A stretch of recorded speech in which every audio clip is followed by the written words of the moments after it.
Hey, everybody, and welcome to a special episode of Nerds with Friends, the podcast for nerds by nerds. Well, I mean, technically it's just by us, but we're nerds, so I mean, We can be bi. That counts. Whatever. Whoa. Bi-curious. I mean, we could. Today we're going to be doing a kind of an interesting special episode of Nerds with Friends. We're going to be going over Dungeons and Dragons character creation. And some of you may be asking, why would we do such a thing? But we're actually going to be doing an episode where we're actually going to play a one-shot of Dungeons and Dragons. I'm really excited about it. Super excited. So that's a little hint coming up, I think, next week. If not next week, the week after, depending on scheduling and all that good stuff.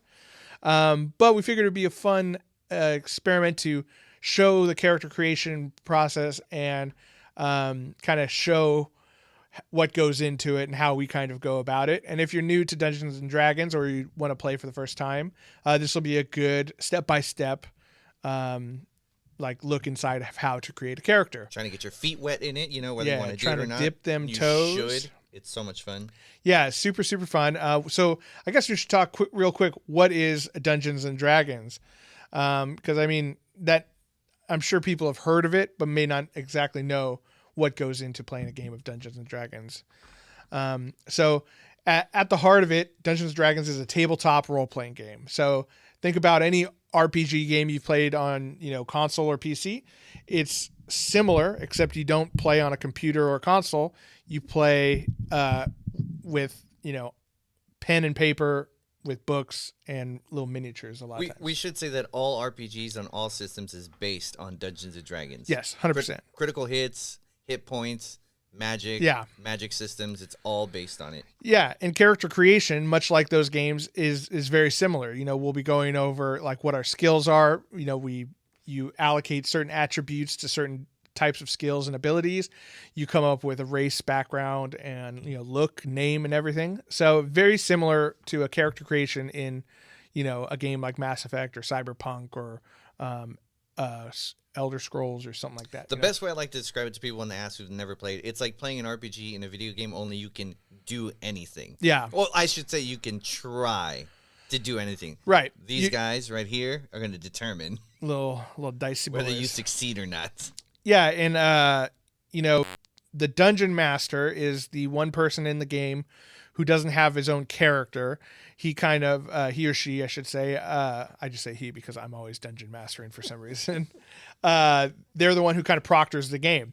They describe what's going on, what you're seeing, what you're doing. They play the role of all the NPCs or non-playable characters throughout the game and kind of help the story unfold while the players, the people who have characters, go on an adventure of some sort, whether it's a mystery, a battle, some sort of epic quest. You use your character sheet and your abilities to kind of play the game and have it unfold. But Christian's right. Anything that you can think up, you can try. And the dungeon master is the one who decides how difficult that is going to be to attempt what you're trying to attempt.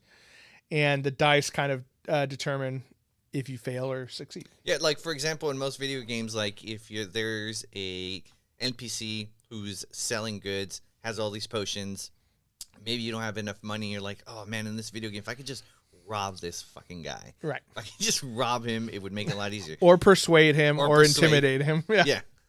Or tempt in whatever, seduce, whatever way you want. Yep. And you can try. It doesn't mean you're going to succeed. Right. It really depends on how kind or skillful of a DM to make it as difficult or as easy.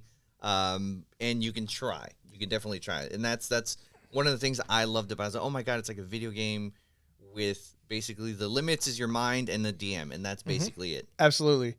And it is a role-playing game too. So unlike a video game where you're just sitting there playing a controller, you actually have to assume the role of your character. Now, one thing that shows like Critical Role, I think, obviously they've done great things for the world of D&D because it's more popular than it ever has been. But they've also I think they've frightened off some prospective players because they're like, oh my God, these guys are doing crazy voices the entire time.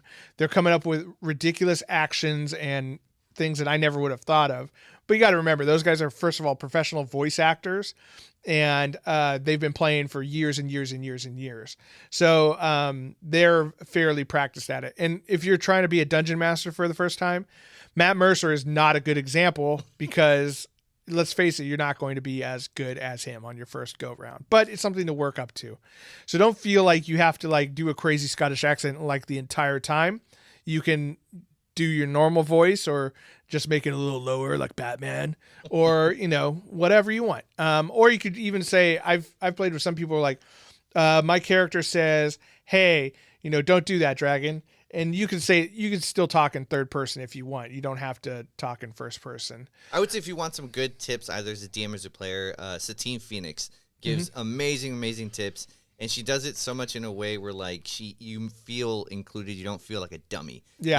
She's not going to. We've had her on several times and she never made us feel dumb. No. She's always very accepting. And I mean, she took over GM tips from Matt Mercer on Geek and Sundry. So she knows what she's doing. So check her out and check out the episode with her and her husband on that we had on recently. Very good folks. Both of them awesome people. Exactly. So let's get into it. First thing, if you're going to play Dungeons and Dragons, you do need some minor equipment. The first being a player's handbook. Now, you don't necessarily have to have one, but someone around you needs to have one. And that's what this is. This is basically the basic rules of Dungeons and Dragons 5th edition, which is the current edition as of recording this. And hopefully for a while longer, because it is a very streamlined, playable version, especially for new people. And we should say that I love holding things. I personally love holding a book and going through it. Yep. You can find free PDFs. Not saying you should do that, but you can. I thought you were going to suggest D&D Beyond, where you can buy a digital copy and have it on your iPad. That too. And still support Wizards of the Coast. Or Roll20. Or Roll20. Yeah, Roll20 you can that's a good way to play it online, which is how we play our current game. Obviously, with COVID going on, we're not meeting up a lot. There are lots of ways of getting the player's handbook, and you can find the basic rules online for free for sure. But there's a lot of info in here too. That having it organized in a book form or in a PDF of the book is very helpful, I think. But if a friend of yours has one, ask them to borrow it or use it while you're creating your character. So you don't necessarily have to buy it first thing, but it definitely helps. And in the back of it, which they give you one in the back to like photocopy, but these ones I 100% get behind stealing off the internet for free. This is the character sheet. So this blank sheet of paper here is going to be filled in with all the info that we're going to go over trying to build our character. So really helps. You can write it down. You can also find editable PDF. Edible. You can eat it. Edible. Yeah, you can eat it. It's fiber. You find editable PDFs where you can actually type it in and print it out too if you like to have everything nice and neat, which is helpful. And I'm probably going to do that for us as well after we write them in, because I get kind of OCD about that kind of stuff. Not me. Not you. Okay, so first things first. When you're coming up with a character for Dungeons and Dragons, the first thing you need to do is come up with like a character concept. Now you can be as vague or as specific as you want to get. Like if you're like, hey, what kind of characters do I like, who I would like to play as? Oh, I want to play as Batman. You're like, okay, well, Batman, he'd be kind of similar to like maybe a rogue, and but he'd be like an aristocrat background, because he's got wealthy parents. But he's a rogue because he's a master of stealth, and he's always lurking around the shadows, and he's not super strong, but he'll sneak up behind you and You can also take up as you could be an investigator. There's that option for the rogue as well. Yep. And in a game like Pathfinder, which is basically a iteration of Dungeons and Dragons, an older edition. Just 2.5, I believe. 3.5. 3.5? 3.5, yeah. 3.5? Yep. Yeah, 2 was Advanced Dungeons and Dragons, which is a fucking another crazy. Crazy. If you don't like math, you should probably stay away from that one. But yeah, 3.5. In that there is actually a class called Vigilante where you have like a secret identity, and you can you have to like manage that and not appear as your vigilante form, and it's pretty cool. But for the purposes of what we're doing, we're going to stay within Dungeons and Dragons. For the most part. For the most For the most part. Coming up with character concept is just an easy way of giving you an idea of where to go. So did you kind of have a concept that you did? I do. Yeah. What's your concept that you want to come up with? We're just gonna go full on. Just say it. Yeah, just say it, and then we'll kind of break down how we go about creating that character. All right, so I'm actually going to do a luchador character. Yep. So I have somewhat an idea. Probably going to make up a lot of the background. For those of you in the middle of the country who may not know what a luchador is, it's a Latin American wrestler. Yes. Generally known by their colorful masks that they have. Not always, but yes. A lot of them, yeah. Like Rey Mysterio Jr. Exactly. He was one of the famous ones. More specifically, what I want to do is... anyone familiar with who's played Tekken, like King, the guy with the I'm not gonna do that, but wait, you're telling me that guy is not actually a jaguar? Nope, unfortunately. What? He was wearing a mask. My whole life is a lie. His parents did not, in fact, bang, or I guess one of his parents bang a jaguar. But maybe they both did. Maybe it's they a both wild did. Jaguar night. So I'm gonna do something similar. His character is he was raised in an orphanage by a priest who would wrestle for money. And that's how the priest supported I believe, for 23 years. This is an actual person. I think I got up his name. Oh, nice. Yeah, I know. People always... Nacho Libre? Yeah, exactly. Yeah, it was Nacho Libre. Fray Tormenta. Friar Storm. His name was Sergio Gutierrez. That's a cool name. Firestorm. Firestorm! Exactly. Firestorm. Sergio Gutierrez Benitez, who was an actual priest and actually wrestled to support an orphanage. So my character is going to be a former orphan. I may try to include characters from our game. Oh, nice. So if you guys are listening, you probably know whose character is going to be the teacher. But, nice. Yeah, so we'll see. Who knows in a one-shot how much background we can actually Yeah, exactly. That's another thing is if you're playing...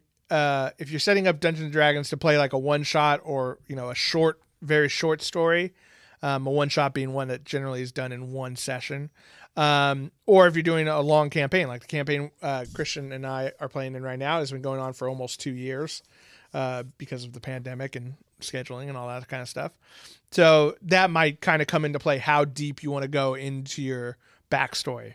For instance, my backstory, I kind of know that I wanted to be like a druid, so a guy who lives out in nature and uses natural magic and stuff. But I wanted to be like the most emo edgelord druid of all time. So he's going to be a guy who, he's all about how rot and decay are like a natural part of life.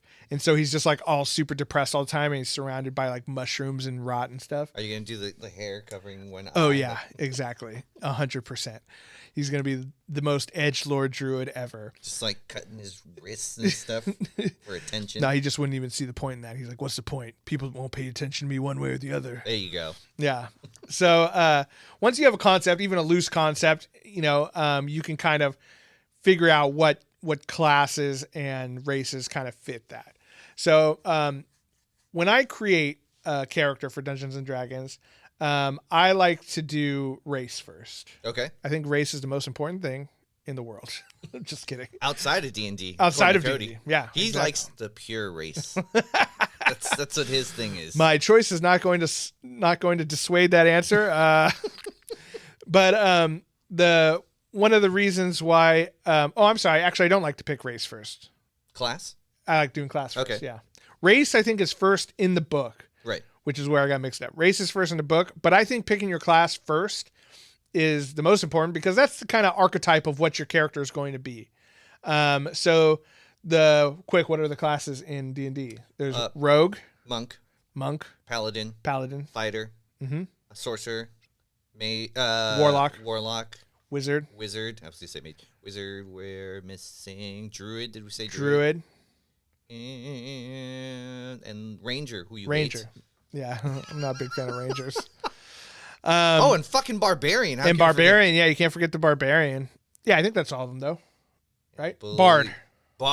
Yeah, I can't forget the bard. The seducer. Famously, who became famous because of The Witcher and Sam Riegel of Scanlan from Critical Role. Yeah, you know what's funny is if you guys have seen The Witcher, the bard is the guy who sings, toss a coin for your Witcher. That guy is essentially a bard. Though bards in cleric, I don't know if we mentioned. Oh, cleric, yes. Though bards in D&D can use magic based off of their performance and stuff. But yeah, just to go over it again, it's barbarian, bard, cleric, druid, fighter, monk, paladin, ranger, rogue, sorcerer, warlock, wizard, and artificer is a kind of a new one. Critical Role came up with the Blood Hunter, good old Matt Mercer going above and beyond, of course. And there's actually a ton of homebrew stuff. I've actually seen a great bunch of homebrew stuff that you can make. And also you can multi-class, so you can be like a fighter monk or like a barbarian fighter. You can mix as long as the stats match up, because you do need to have certain stats in order to be a certain character. Correct. And there are plenty of people out there who have created variations on all of these. These are just the classes. There's also subclasses, which we'll get to in a minute.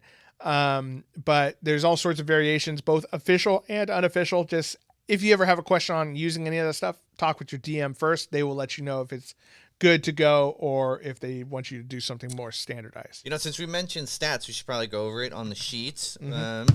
So there is strength, dexterity, constitution, intelligence, wisdom, and charisma. And let me see if I can remember. Someone gave me a great example with a tomato. I don't know if you've heard the tomato. Oh, okay, yeah. So strength is how strong you need to be, crush a tomato. Dexterity, how fast you need to be to catch a tomato. Someone throws it at you. Constitution is, I guess, your fortitude. If you eat a bad tomato. If you eat like a shitty tomato, you don't get salmonella. You're not gonna, or puke, either one. Intelligence. What was intelligence is knowing that a tomato is a fruit. I thought that was wisdom. Wisdom is knowing that it does not belong in a fruit salad. There we go. That's it. That's it. And charisma is being able to sell a tomato to a lady wearing white gloves. There we go. That's right. I love this tomato example. Yeah, it's a good one. So I know wisdom and intelligence is always the one that kind of tricks people, like they don't really know which one's which. But yeah, the fruit, tomato doesn't belong in a fruit salad, even though it's a fruit. Is a good little mnemonic, well, not a mnemonic device, but a little helpful reminder of how that all works. So we'll be getting into those eventually as well, and how to fill those out. But first, let's talk about our class that we're each going to pick. I've already mentioned that I'm going to be a druid. Yes. What are you? You're going to be. So as a luchador, I think what best would fit would be a monk. So I'm going to do monk. Monks generally are like unarmed combatants. They don't generally use a lot of weapons. They punch and kick a lot, like martial artists kind of thing. Correct. Think about your Shaolin monk kind of thing. It's usually how it's based off on 5e. Yep. Shaolin monk. And then druids, again, are one with nature. They use natural magic. And a big thing with them is they can generally turn into animals, talk to animals, communicate. Just think about your hippie friends. Equally smelly, only with magic. Yeah, less patchouli oil. Or more, depending on or more, depending on the type of monk, I'm sure. Depending on the type of druid. Now, once you pick, each class that you pick has like some sort of stat that is really important to it. The thing that for magic casters, it's the ability that they use to cast their magic. For someone like Christian, like dexterity or strength are probably going to be the two most important, because he's going to be up there punching and kicking and dodging around. I'm going to be probably in the back summoning woodland creatures and crap like that. So my ability that's most important to me is going to be wisdom. It tells you right in the book. The great thing about the Dungeons and Dragons book is when you start building any sort of character, it gives you like a rundown of what's most important. So here's a monk right here. And there's a quick build section, which is really helpful. Yeah, the quick build one is the easiest. It tells you, here's for a monk, Christian. You can make a monk quickly following these suggestions. First, make dexterity your highest ability score, followed by wisdom. Second, choose a hermit background, meaning like you're up in the mountains. There's different backgrounds, so background's kind of like a watered down backstory. Like you weren't always a adventurer going out on ventures. You were probably called to action from some previous thing.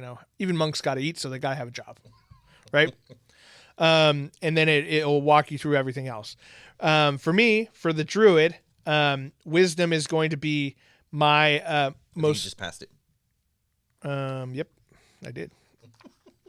Did you see the artwork? I did. Yeah. Also, there it is. I love that book so much that I have a lot of. I don't know exactly the pages, but just when I look at it, it's like, oh, you're in that section. Yeah, exactly. For a druid, first, wisdom should be your highest ability score, followed by constitution. And then, again, choose the hermit background is their suggestion. You don't have to pick that background, but it makes sense depending on the type of class that you're doing. So wisdom is going to be mine. And then now, that's why I like to pick race second. Okay. So because when you pick a race, and the main races in Dungeons and Dragons is going to be the human, obviously, and human, elf, half elf, half orc, dwarf, half orc. I don't think you can play just an orc. You cannot. You can only play half orc. Yeah. There is no. Because they're a dirty, evil race. There he goes again with the pure, dirty blood. Dwarf, dragonborn, gnome, halfling. Gnome and halfling, can't tell them apart. Sorry, they all look alike. Is a hobbit. So what's a gnome? A gnome would be a gnome. Exactly. Gnomes live in caves. Halflings live in little underground, like the Hobbit. They live in like little underground hills. Underground hills, They're caves. They're different. Yeah, I know. And then tiefling, which is kind of like a some sort of. They're like a humanoid that has some sort of fiendish, demonic bloodline somewhere in there. It's based off. So they look like a devil person. Because Tefel is devil in German and tiefling. Tiefel. So, yeah, Tiefel.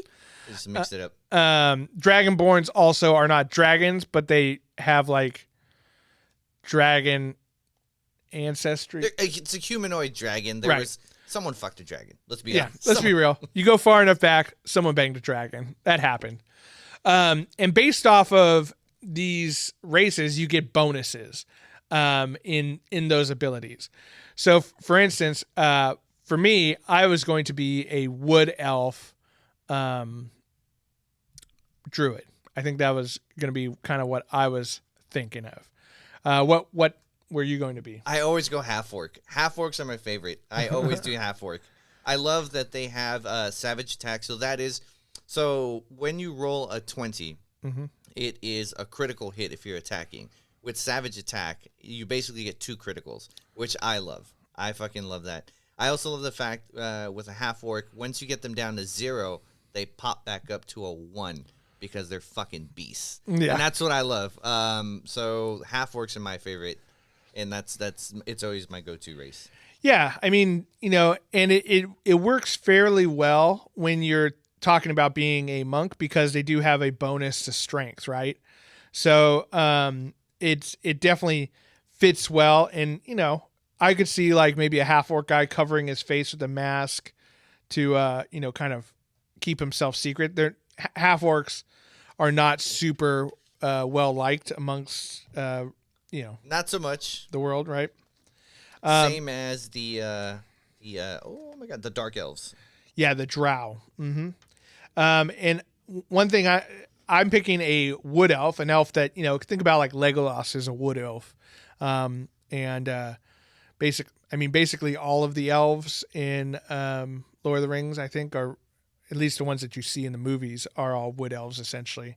And the reason why I'm doing a wood elf, it does give you a bonus to dexterity, which it's cool to have. It doesn't really do me much good, but it does give a 1 bonus to wisdom score, which is good. Plus, it gives me bonus proficiencies, better speed, and I can try to hide if there's heavy foliage, rain, falling snow, that sort of stuff. So I think it kind of fits. And when you think about like a druid, someone who's at one with nature, you think about like wood elves, right? So it'd be nice to see a dirty elf for once. They're always super clean cut. So let's start filling this thing out, Christian. So I'm going to be a druid. And right at the top of your character sheet, that's where you write in your class. Level is the like just like in a video game, it's the level that you start. And we'll even zoom out a little bit so you can see us writing with our childish script. We're going to be starting this game at level 5, but what we'll do is we'll start off at level 1, and then we'll show you the leveling up process. Because, most of the time when you're creating your first character, everything in the book is telling you how to create a level 1 character, and then you can level up after that. So we'll put level 5 down here just to remind ourselves, but we'll be doing the level 1 stats first. Race, I'm going to be a wood elf. And background, let's talk a little bit about background. We mentioned it was kind of the watered down backstory of your character. What were they doing before they were out and about adventuring? So, which one did you pick? You were kind of deciding in the beginning, going right? for entertainer. Entertainer. Because it's a wrestler, luchador. That's what they do. They entertain. There's specifically a variant entertainer, gladiator. So that's the one that I'm going to do. Yeah, that makes sense. Combat focused entertainer. If there was ever a thing for a luchador, I think that would be the one to do. So that would give me a skill proficiency in acrobatics and performance. Makes sense. High flying, wrestling type moves. I'm going to be a hermit. I am actually following the quick build thing. Basically living in seclusion or in a sheltered community. It gives me skill proficiencies in medicine, religion, and with the herbalism kit, which, we'll go over that kind of stuff in a little bit. I also get to learn another language of my choice, and I get herbalism kit and some common clothes and crap like that for my equipment. I get a disguise kit, which would make sense, for my costume. Makes Absolutely. sense? Absolutely. So, and that's one of the things we should mention, that you can play around with the classes, as long as you're using the mechanics of it. Like if someone wanted to be, I don't know, because I said mage instead of wizard. I mean, you can really just use the mechanics of the wizard. Or if someone wanted to be a witch, I'm pretty sure you can use a sorcerer or something like that. Exactly. You could, just because it's not specifically in here, you can play around with it. One thing that's kind of fun too is once you start playing more and more Dungeons and Dragons, you'll actually start to realize things, and you'll kind of be able to classify people in other movies and things like that into different classes. Because basically, if you want to, a good example is Harry Potter, right? Yep. Harry Potter's not actually a wizard. Harry Potter in the rules of D&D would be more of a sorcerer, because a sorcerer has this innate magic ability inside of them that they learn how to channel into fireballs and crap like that. Wizards in Dungeons and Dragons learn spells through reading a spell book and adding spells into that spell book. So, Doctor Strange would be a wizard. I mean, he's learning it through books, and he's it's not inherently in him. He had to learn it. Yeah, exactly. And then a warlock gains it from a deal with a fiend or some sort of elemental or something like that. So that would be, think about Robert Johnson selling his soul to the devil to play guitar really well, right? Which you can actually do in D&D. You can actually make deals with devils. Do a multi-class with Bard and Warlock, and be Robert Johnson. Go down to the crossroads, make a deal with the devil to play your lute better. That'd be fucking sick. That's my next character. Yeah, I think Cody's going to change his character mid. So we're filling all this stuff in right at the top. Player name, that's your actual name. Mine being Cody, Christian's being Christian. Now, you would also name they actually don't have your character name. Yeah, dude. Oh, I was looking at the wrong spot. It's been so long since I've created my own character, Christian. I've been DMing so long, I don't remember. Character name, they'll give you rules for elf names and stuff like that if you want to follow those. You don't have to. You can just think of a cool ass name. Did you have one kind of in mind? Yep. Since I'm doing Luchador, I'm going to give him Aztec name, Cholo Squinkle. And I purposely picked that difficult just to make it a little bit harder for the DM. Cool. I just picked a cool one that sounded kind of edgelordy but also kind of elvenish-y. So I'm going to go with Sylvan Varth. There you go. Right? I don't know what that means, but it sounds cool. Sounds like fucking edgelord. Silly farce it is. And so now we have the entire top filled out already, right? One thing I like to do as I'm picking my race and class and all that stuff is I like to write the little bonuses and things that you get next to the ability scores as little reminders. So based off of my background and my race, I know that I get a +2 to dexterity, a +1 to my wisdom ability score. And so once we actually roll for abilities, we'll be able to add those in quickly and, be able to figure that out. Also, based off of your race, you get a speed, which is how far you can move in each turn, essentially. I believe it's in your class. No, isn't it race? I believe it's because halflings don't move as far. Oh, you're right. You're right. Yeah, and black people are so much faster than white people. Let's be real. That's how I remember it.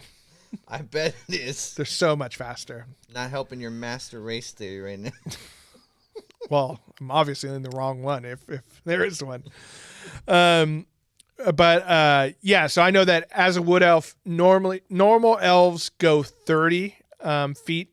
It's like 30 feet per turn, but wood elves give me a bonus to 35. So I'm going fast.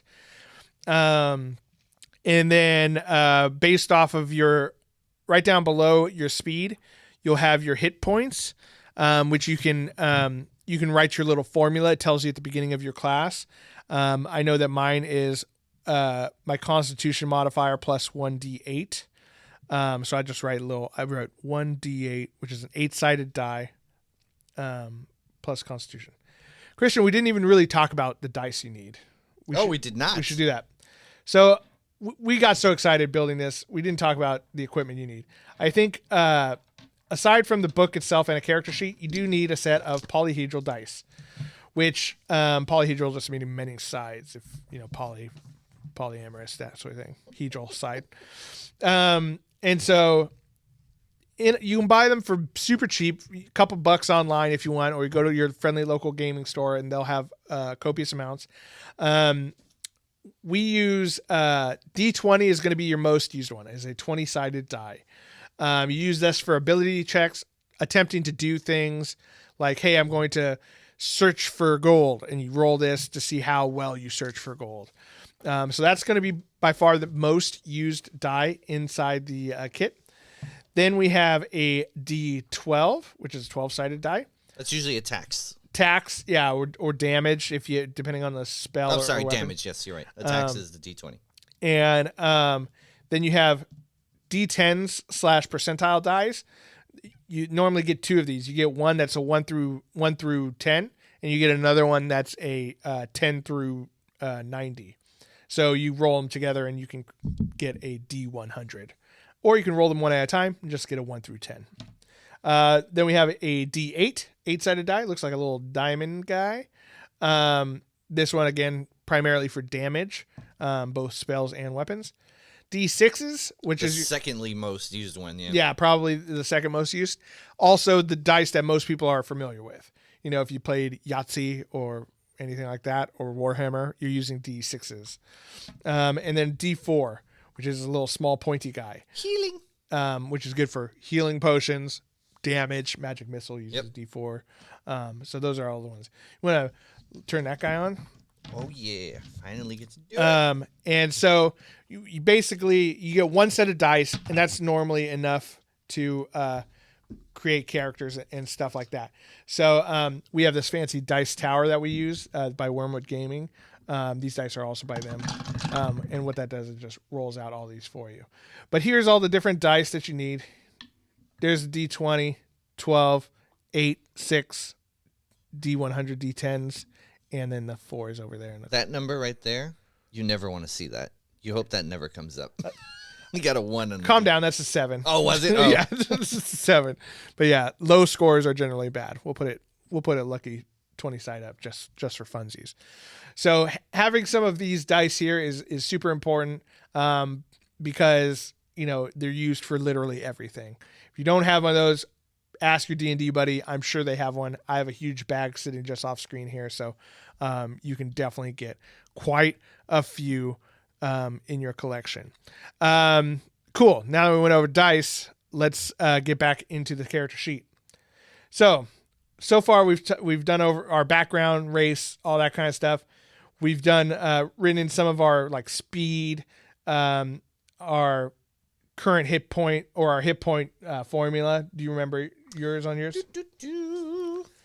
That way, we can fill them in once we get our different ability scores. Abilities being strength, dexterity, constitution, intelligence, wisdom, and charisma. Then we fill in skills, which is a secondary thing. 8 plus Constitution modifier. Oh, so same as me. Cool. Inspiration, you guys can leave blank for the moment. Those are basically points that your dungeon master will give out for doing cool epic feats. And they give you advantages later on in the game. Proficiency bonus. Generally, I think everyone starts out with 2. Yes. But because we're actually starting at 5, we're going to put 3 just to save ourselves some freaking headache. But generally, everyone starts off at 2. Also, now that you have your proficiency bonus... Oh, that's a cool phone ringing in the background. And it's not one of ours. It's not one of ours, yeah. Producer Rick, and he's not even here. Yeah, exactly. He's always here in spirit. Now that you have a proficiency bonus, your race and class give you proficiency in certain skills. And the way you kind of denote that is there's these little bubbles next to both the section that says saving throws and the section that says skills, which means you're extra good at those. So when you would add up your, when you would roll a dice to say do history check, you would add your proficiency bonus plus, your intelligence modifier. So you get a little boost on that because you're really good at history. You studied for a long, long time. Also, you don't want to, when you're choosing your background, you got to make sure you don't double up. Yeah. So you could make sure and pick something different. Yeah, exactly. You don't want to be double because you can't add twice your proficiency bonus. So it doesn't help you to be twice as proficient in athletics or whatever. So I know based off of some of the research I've done that I'm proficient in intelligence and wisdom saving throws, which are used when you're trying to react to something. You're trying to outsmart someone or outsmart being tricked. Dexterity saving throw would be like trying to dodge out of the way of a big attack. Constitution saving throw to see if you're poisoned or affected by some sort of illness. So I'm proficient in intelligence and wisdom. So with the entertainer, mine is acrobatics and performance, and as a monk, I could still pick, which is one is acrobatics, which I'm glad to look at the background first. Yeah. Yeah, so those are down in skills. I know that I'm proficient in medicine, nature, perception, which that's a handy one. That's used for like looking and listening for things. Religion and survival. Jesus, you got so many. I don't get it. I'm out in the woods surviving. I'm a survivor. Ooh, we're gonna get fucking copyright infringed by Destiny's Child because that sounded just like Beyonce. Let's be real. With the story of my character, even though I already have acrobatics, athletics is another one which would make sense for that. And history, I mean, I guess I could know a lot about the history of wrestling. Insight wouldn't make too much of religion.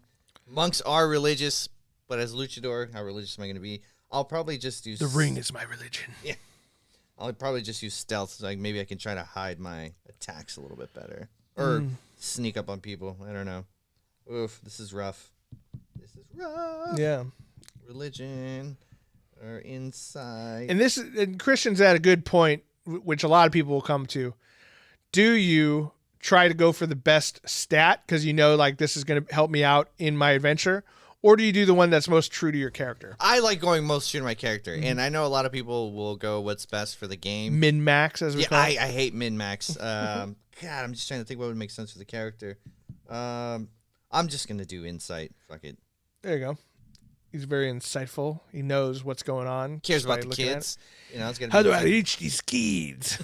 All right, I think enough pre-work. We're done with enough pre-work. Let's get down to rolling some dice. Did you do saving throws? Because I did saving throws already. Yeah, I did not. Strength, dexterity. I did my homework ahead of time, Christian. I know what I'm doing. All right. This for me is the fun and both scary part. Right. So now comes time to actually roll for your stats. So it's randomized. Now, consult with your DM. Sometimes we have house rules that people like to use instead. But in the book, the way that they have you roll for stats is you roll 6 sets of 4d6. And so you roll 4 times. You write those numbers down in a row, dropping the lowest of each roll. Especially for new players, I like to do, you roll 4, re-roll any ones, and then drop the lowest one, which that generally skews a little bit higher. But we're doing straight up out of the book. We're experienced guys. So kind of the way that would work is, I guess I'll go first, just so we can do it. And I'm going to use the dice tower for ultimate randomness. So here we go. What'd you get? Okay. Not great. So I got 2 5s and 2 1s, meaning that turns into an 11 because I dropped one of the ones. So that's an 11. So I write down 11. Now I go again. We'll see what this one, hopefully a little bit better. Oh, there we go. So I got a 6, a 5, a 2, and a 1. So that would be a 13 because I dropped a 1. So I write down 13. Let's give the red dice a try. Maybe they'll give us some fucking 6s. See what he's doing right there? I'm bargaining. I'm bargaining with the lords of the dice.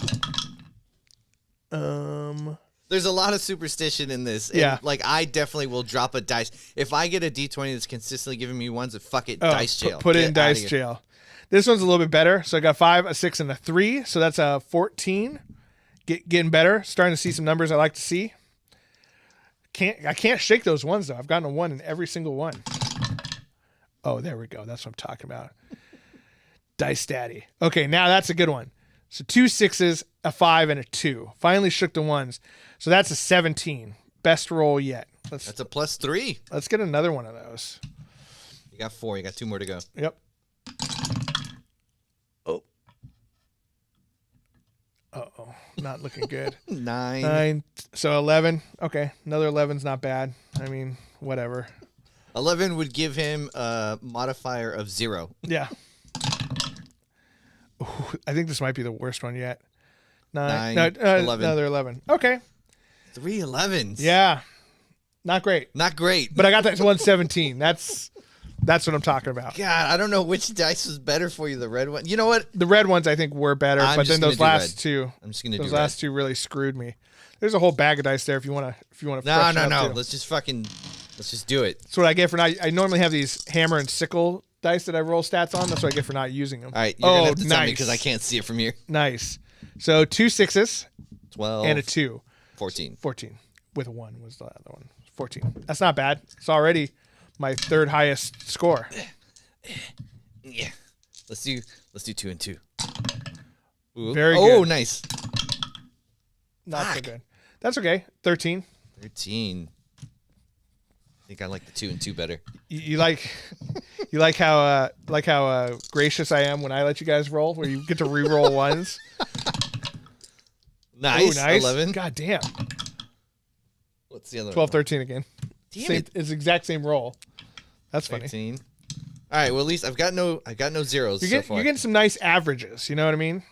Let's see a big one. Fuck Not me. going to be that one. Well, it was 2. The other one was a 2. Or are we? Because that 3 was a 2. Yeah. Okay. So 9. There, finally got my 11. 11. Yeah. All right. Try these ones. Yeah. Fuck it. Let's see. Was it 8? 8, 13. 13. Fuck. You know what? I just remember we're leveling up, so there's going to be some proficiency bonuses. Yeah. We'll get some bonuses in there. Well, you know, this is going great so far. All right, 9. I can't see the other one. I can't see this one. So, ooh, nice. 11, 12, 13, 14, 15. That's the best one yet. Yep. That your last one? That's my last one. Okay.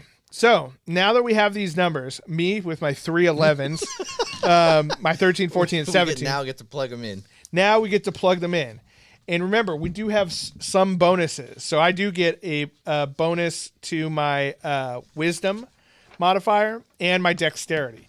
So I don't have to really, I'm definitely going to put one of my 11s in dexterity because who gives a shit? Plus I get a bonus. So I like to put 11 down here. We'll turn that into a 13. So I get a 13 on dexterity. And cross off one of my 11s. This is a good way to make sure you don't double up. Yeah, that's the way I do it. Another one that I shouldn't really care about that much is probably charisma, because I've been let's face it, I've been out in the woods living by myself this whole time, so I'm not going to have a very good charisma. Then you cross off another 11, and then my top one should be wisdom because that's my spellcasting ability. So with my +1 bonus that I get, that turns it into an 18, that's a pretty solid. That's the max score you can get on rolling your stats.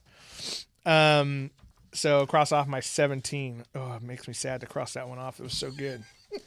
My next one, because I want to be kind of tanky, would be my Constitution. So I'm going to use my 14 there, and I get one more bonus of any 2 abilities scores for leveling up. I added that in there, just because I remembered it. So I'm gonna add my Constitution and make that a 16. Yeah, 5th level. I think you get a +2 maybe. I think that's what I got. See it on here. Proficiency. It should say like ability score. Oh, yeah, 4. Yep. And that's 2? We get to add 2, right? I believe so. You can add it It'll 2 to say 1. after if you go on the next page there. You get to add 2 to 1 or 1 and 1. Right, exactly. And you can't go higher than 20, I believe. Ability score. When you reach 4th level, you gain... Yeah, you can increase 1 ability score of your choice by 2, or you can increase 2 ability scores of your choice by 1. Yep. Makes sense. You get 2 points. I don't know why I had to go into such detail on that. It's like, you get 2 extra points. Use them wherever you want. So I got one more 11 and one more 13. I think my intelligence, I want it to be pretty high. So I'm going to give it a 13. That means my strength is 11. Cool. Do you have all yours kind of filled in now? No, I didn't do it because I let you go first. So, all right. Yeah. Why don't you go over yours? All right. So 5th dexterity is what I need to be my highest. So I'm going to use my 15, and I'm going to blow my load and use the 2 points there. So I'm going to make it 17. 17 dexterity. Cross on my 15. Strength. Theoretically, I can put my weakest 11 there and have the +2 as the orc. So that's what I'm going to do. That's going to give me the 13. You're doing that for strength? Yeah. What'd you put as your highest? Dexterity. As a monk. Oh, yeah. I had my 15 plus the 2, so 17. Is that a phone? Whose phone is that? I think it's your watch. It's not my watch. It's great podcasting.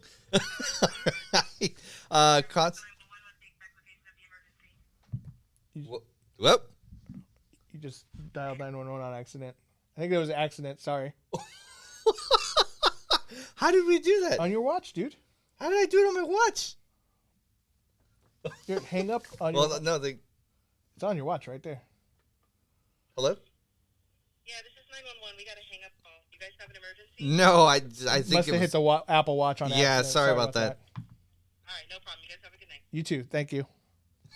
Sorry, guys.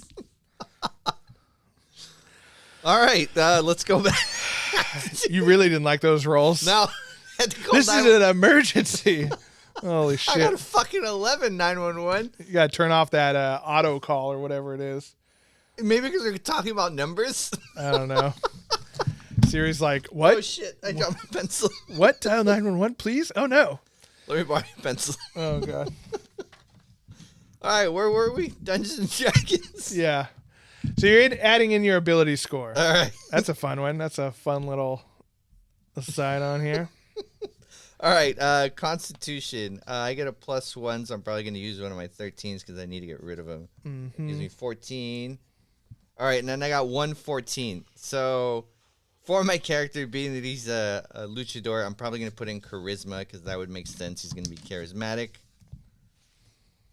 All right, and then I got 213, so it doesn't matter where I put intelligence or wisdom, because that's all I got left. Mm-hmm. All right, here we go. Okay, so for all of our 10s and 11s, you get +0, right? Yes. +0, +0. So the way it goes is it's 10, 11 is 0, 12, 13 is +2. Let me go back. 13 is +1. Oh, yeah, I skipped one because I'm a dummy. So 12, 13 is +1, right? Yep.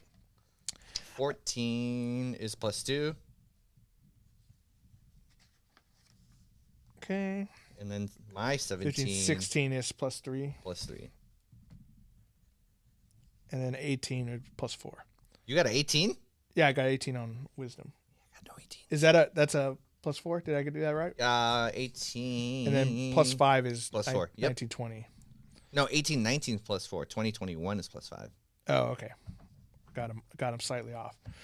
And the reason why we write in the +1s, +2s is because you're never adding 18 to something because math's hard. Let's be real. But adding +3, +0, +1 is very easy. You can do that on the quickness. So that's why we have those little modifiers. Now, the thing to go through is you do these, you fill in your saving throws and all your skills, which you basically write down the same modifier you just... Sorry about that. Beep. Just turned off the camera. You're just all sorts of distractions today. I love it. You go through and you write down your ability score modifiers, so the +1, the +2, +3 for each of these ones, and they'll say them in brackets. Like acrobatics is a dexterity skill, so you would take your dexterity score for me +1, and you just write +1 there. If you have the little bubble circled in from being proficient, you add the 1 plus your proficiency bonus, which for us right now at level 5 is going to be 3. For you starting out at level 1 is just +2. So it takes a little time, but you just go through and fill in each one. 0, 1, 3, intelligence. So intelligence with my proficiency score, I get a +4 for my saving throw, which is nice. And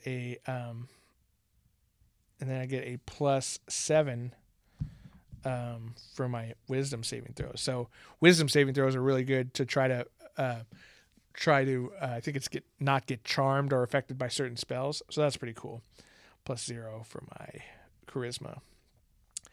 And so one little trick I like to do is I like to go through and I do like all the strength ones first because I know what strength is. It's +0. Then I go in and do dexterity. I know it's +1, so 1.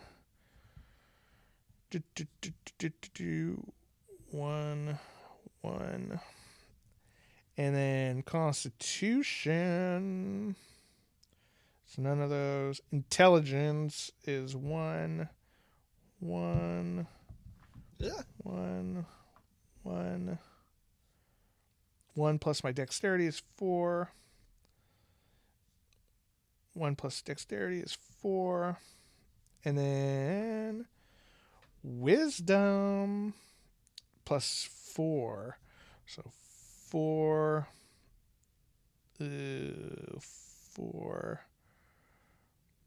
4 plus dexterity is 7.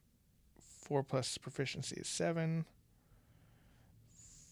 7. I just realized, I'm like, dude, we're going to be so squishy. I'm like, my constitution modifier is 1. Or, sorry, 2. Yeah. So, like, my hit points is 10. Don't worry. I have some little tricks for doing for what mine going to be. So now, also we should mention a lot of classes will have a subclass or some sort of variant that you're adding. Me, for being a druid, I'm going to be a circle of spores druid, which means each of the druids has something different that they kind of specialize in. Like a moon druid is all about like the nighttime and like being at one with nature and the darkness and stuff. Then there's like a healing druid. There's one all about like, farm animals and shit like that. Shepherd druid, circle of shepherds. I'm going to be a circle of spores, which gives me some cool abilities where basically I'm constantly surrounded by a cloud of spores, of toxic spores, that once I get to level 2, I can like shoot them at anyone who's close enough to me. So if anyone comes within 10 feet of me, I can make them roll a Constitution saving throw. If they don't pass, they get hurt by my spores, which is kind of cool. So it keeps people away from me. Then I also can use an ability where after I think level 2 as well, instead of wild shaping into another animal like most druids can, I can still do that if the need be. But what's cool about the Circle of Spores is instead of wild shaping, I can do what's called a symbiotic entity, which I basically gain the ability to channel magic into my spores. As an action, I can expend the use of a wild shape to awaken those spores rather than transforming into beast form. I gain 4 temporary hit points for each level you have in this class, which would be level 5, which is 20 temporary hit points.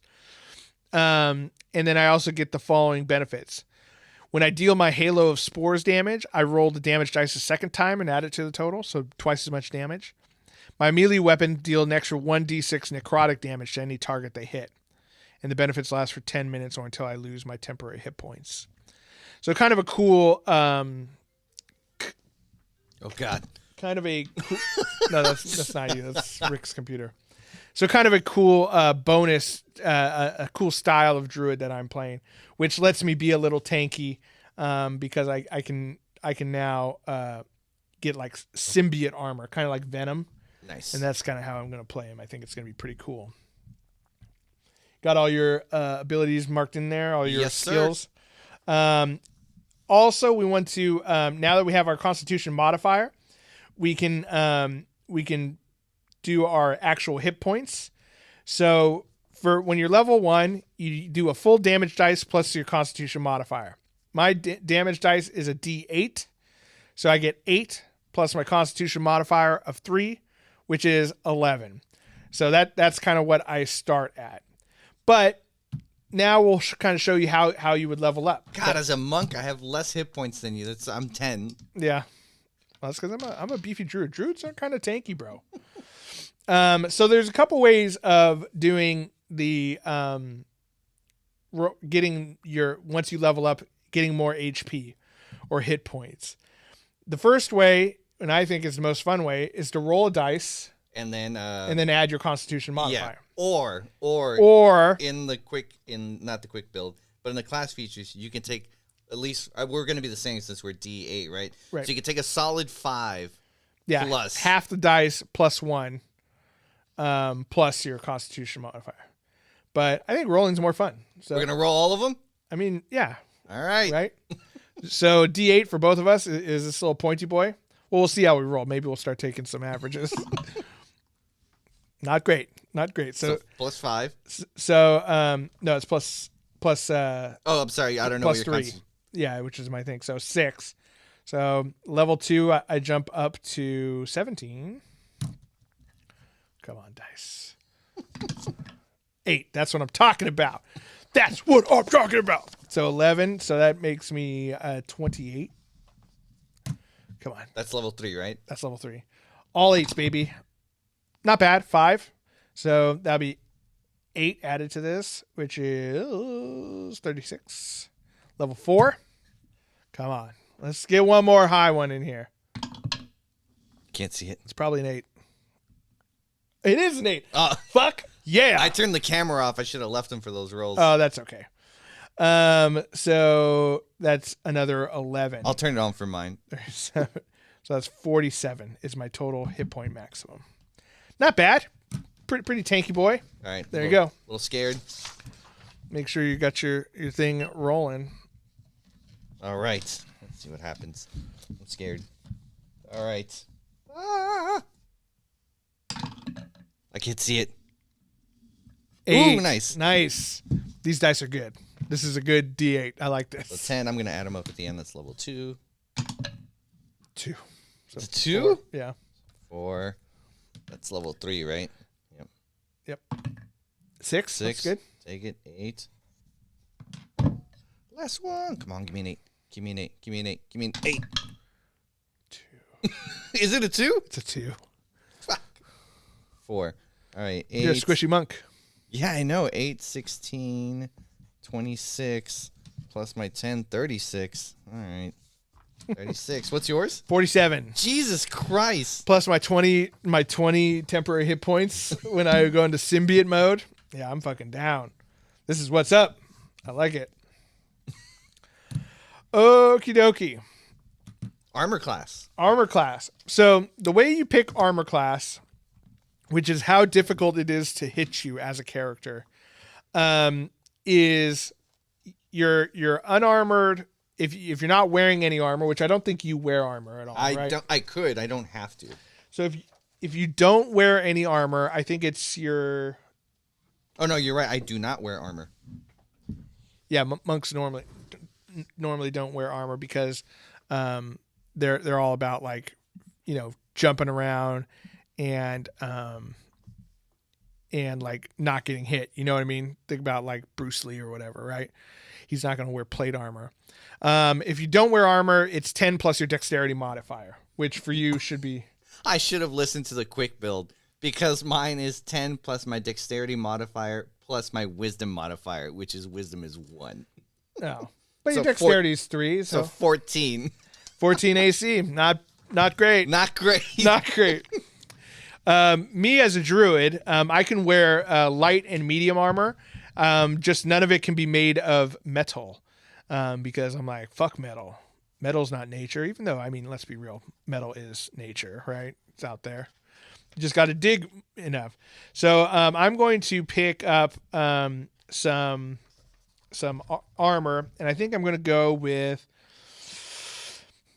I guess hide armor would probably be the one that I have to go for, which is 12 plus my dex modifier, which is 1, so that's 13.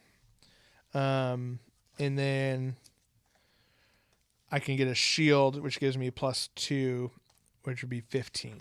It's not great at all. Though I wonder, I'll have to check. I wonder if I can get like some sort of mail or something that's made of like branches. I guess it doesn't really tell me. All right. Well, I'm going to do the hide armor, which is 12 plus dex, which is 1, so 13. And I'll write a little +2 shield up here. So maximum of 15 armor class. So that's not bad. Not great, but not bad. I'm not like, a big paladin or something like that. Wait, you're 15? Yeah. We're going to die. Nah. I'm going to be casting spells like crazy in the back. And I'll write down under equipment. I like to write, the armor that I'm wearing. So hide armor. Are we going to pick our weapon? Mm-hmm. Yeah, that's a fun part. So depending on your class and your what's it called? Race. You can get proficient in certain weapons. For me, one of the things, I'm proficient in light, medium armor, and short and long swords. But I don't know if a sword really fits like a druid. You know what I mean? I feel like if you're out being a druid and shit, you're probably not dealing with a sword. I was going to do a quarterstaff. I think that's kind of what I wanted to do. So quarterstaff, you can find that in the equipment page in the player's handbook. So I'll write that down under attacks and spellcasting. Quarter staff. And so with the quarterstaff, it's versatile, which means you can use either one-handed or two-handed, and you get like a bonus damage if you do two-handed. So it's 1d6 bludgeoning damage with the one-handed, 1d8 with the versatile feature. So 1d6 D6, 1D8. We'll do 2-hand. Same thing. And so the attack bonus is, I believe it's your strength plus your proficiency if you're proficient, which my strength is 0, so that's pretty cool. So proficiency is 3, and yep, that's it. So basically, if I were to roll my quarterstaff, I get a +3 attack bonus. So I would roll the d20, and then I would roll, was that a 4? I would add 3 to it, so I rolled a 7 to hit. Not very good, probably not going to hit much. But if I rolled a 20, then I just rolled a 23, and so that's very, very likely to hit. So pretty cool. Quarterstaff is good. I also have I have some cool spells and stuff that'll beef me up a little bit, which is nice. For instance, Christian, you want to know one of my spells? One of my spells is Shillelagh, which is a cantrip. Oh, that adds like a bonus to the attacks, right? Yeah, so the wood of a club or quarterstaff you're holding is imbued with nature's power. For the duration, you can use your spellcasting ability instead of strength for the attack and damage rolls of melee attacks using this weapon. And the weapon's damage die becomes a D8. The weapon also becomes magical if it isn't already. So what that means is I can use my spellcasting ability, which is my wisdom, which is a +4 now. So that's much better than my +3. I guess it's not much better. And then also it goes from a D6 to a D8, even if I'm doing one-handed. So that's pretty cool, right? And I guess if I did two-handed, maybe it would go up to a D12. I don't know. We'll have to ask the old. Just looking at the weapons, I'm trying to see what would make sense for a luchador in like nunchucks. Fucking nunchucks. I mean, I guess I could. I guess I could do nunchucks. What would be considered nunchucks? Would it be a club? Split it in half? Oh, there's not actually nunchucks in there? No. Maybe they're under martial weapons? No, it's under here. Where does it say? It actually says it under monk. Let's see. Certain monasteries use specialized forms of monk weapons. For example, you might use a club that is 2 links of wood connected by a short chain called a nunchuck. Nunchucks. Okay. I guess I'm using that. What did I say it was? A club. Club. A club. Not great. 4 damage bludgeoning. Oh, yeah. Oh, God. Your whole deal, though, is Fury of Blows. That's like your big ability. Yeah. Right? I have to blow a load using my key. You could do a spear. God. That's kind of cool. Spear. Could do spear. I mean, you're probably not going to. Ooh, Ring of Spell Storing. That's Doctor Strange. You know, looking at a quarterstaff look cool, but we can't both have fucking quarterstaffs. That's not fucking cool. Yeah. I'll just do a mace. I'll do a mace. Just a mace. You could be like, it's like a mace, but it's shaped like a fold-up chair. I know, like, there's not any, like, you know, steel chairs and Dungeons and Dragons. I'll use a mace. I'll do that mace. Okay. Very cool. Very cool. Equipment. Mace. Initiative, I think, is just your dex modifier, if I'm not mistaken. +1. And this is the part I always forget. So my attack, it's 1d6 plus proficiency plus dexterity, right? As long as you're proficient in the style of weapon. Yes, which is why I picked it, because it's... Yeah, so you would be your strength. Simple melee weapon, right? Yeah, because it wouldn't have told me. Yeah, club is a simple weapon for sure. Oh, no, I'm doing the mace. The mace. Mace, yeah, I guess that might be simple. Let me go back. Maybe it's like Morning Star is a martial weapon. Back. I want to make sure I'm not. Yeah. Make sure you're not metagaming. Yeah, exactly. While he looks that up, I think that's a good thing to bring up. There is a common occurrence, maybe not common. Yep, mace is a simple weapon. Yep. There's an occurrence in Dungeons and Dragons called metagaming, where you use knowledge that you have as a person that maybe your character wouldn't have. And when you do that, you know, a lot of people do that because they feel the need to be the best character they could possibly be. And because they feel like they need to win, right? They need to win the game. But remember, Dungeons and Dragons is not about beating the bad boss, with the highest score. It's about having fun with your friends and telling a story together and having a good time. So there's really no need to like we rolled some shit rolls today. That's just how it works sometimes. Them's the dice rolls, right? And there's no need for us to cheat and like fudge some numbers and get better scores. It's just part of who our character is. He's not the best. I'm not the best druid out there.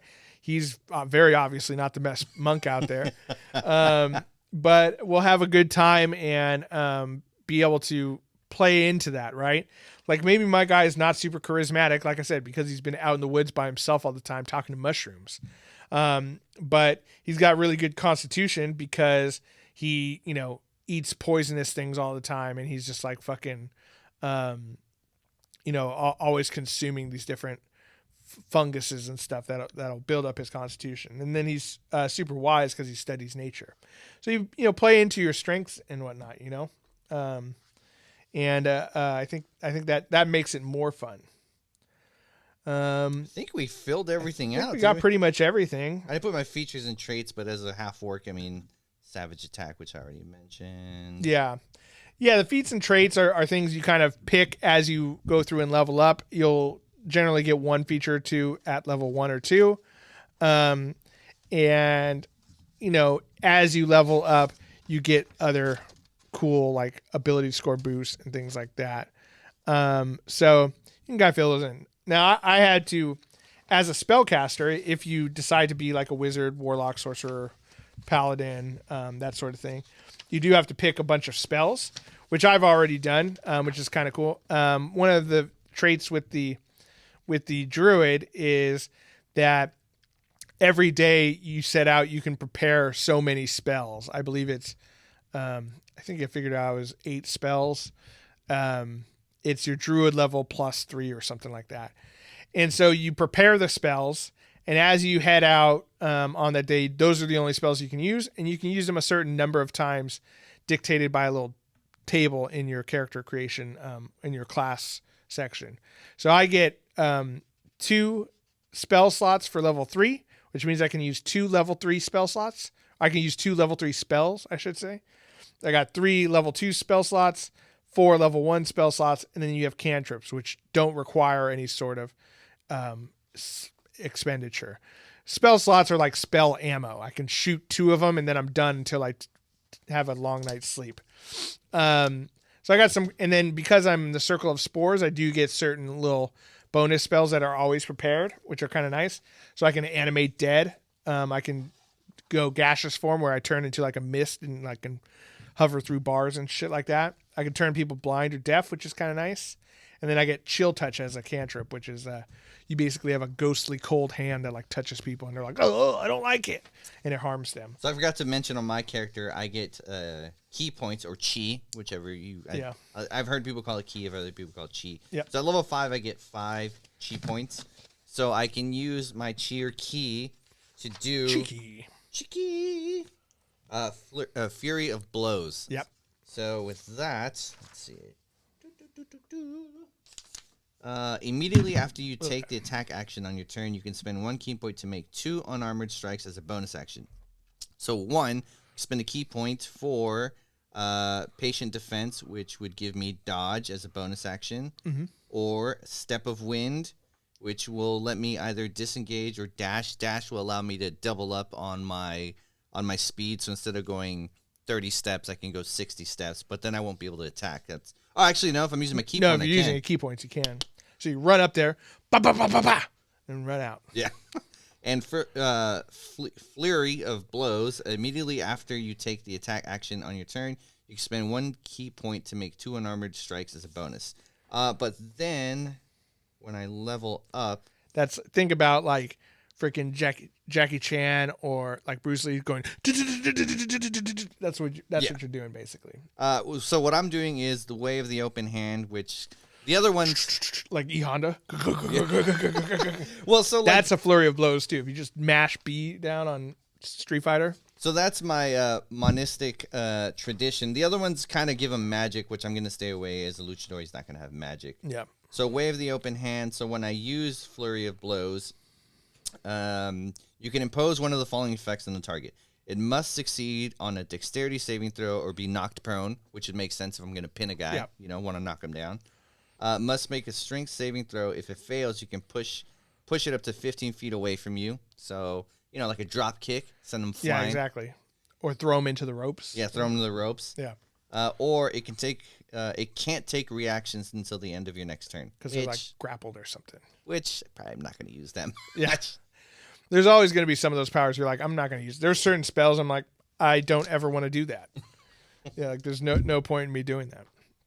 But yeah, so there's that's essentially how you create a character. The rest of it will be, if you're a spellcaster, selecting those spells, writing them down, figuring out what they do. Fun tip for that, I like to put little page numbers next to the spells so I can quickly look them up if I want to use them. And then just getting to know some of the abilities. Like Christian should probably spend some time, understanding the key pool or chi pool, and like figuring out how that works, how he's going to use that, and what those different key actions are. So, that way when it comes time to play, he's not fumbling around like, oh, what's my chi pool again? I don't remember, Also, we should say some of the things we skipped over, that I've never played a game where we go over this too much anyway.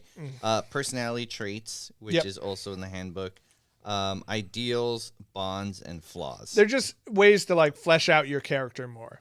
Now, I like to role play it as we're going, but Right. like this is going to give you kind of like it's your guiding compass of like what your character would right, do. exactly. Like, oh, he's, he was once a soldier. That was your background.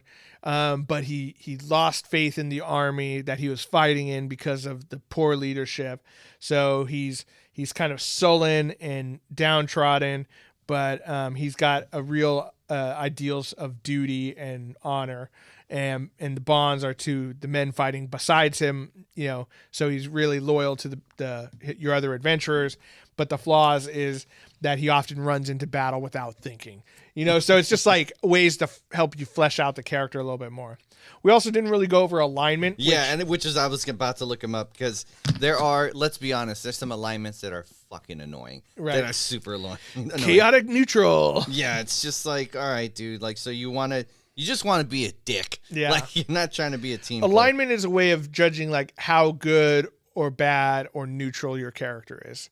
So there's chaotic, neutral, and lawful, and then there's good, neutral, and bad, or evil, I should say. So there's lawful good, Mm-hmm. lawful neutral, chaotic good, and you'll see a trend. Then there's lawful neutral, neutral or true neutral, chaotic neutral, lawful evil, neutral evil, and chaotic evil. Yeah. Yeah, so there's a lawful of each one, right? There's lawful, neutral, lawful good, lawful evil. Here's actually a good one, and maybe you'll agree with it. So lawful good would be Superman. That's 100%. Neutral good. I forgot the character's name, but from Firefly, Nathan Killian. That's who they have. Nathan Fillion. Sorry, as a he's neutral, chaotic good. Neutral good. Neutral good. Yeah. Okay, I can see that. Chaotic good is V from V for Vendetta. Yep. Because he's not following the law. He's not following the law. Good. He does crazy, unexpected things to suit his own sense of justice. Yeah.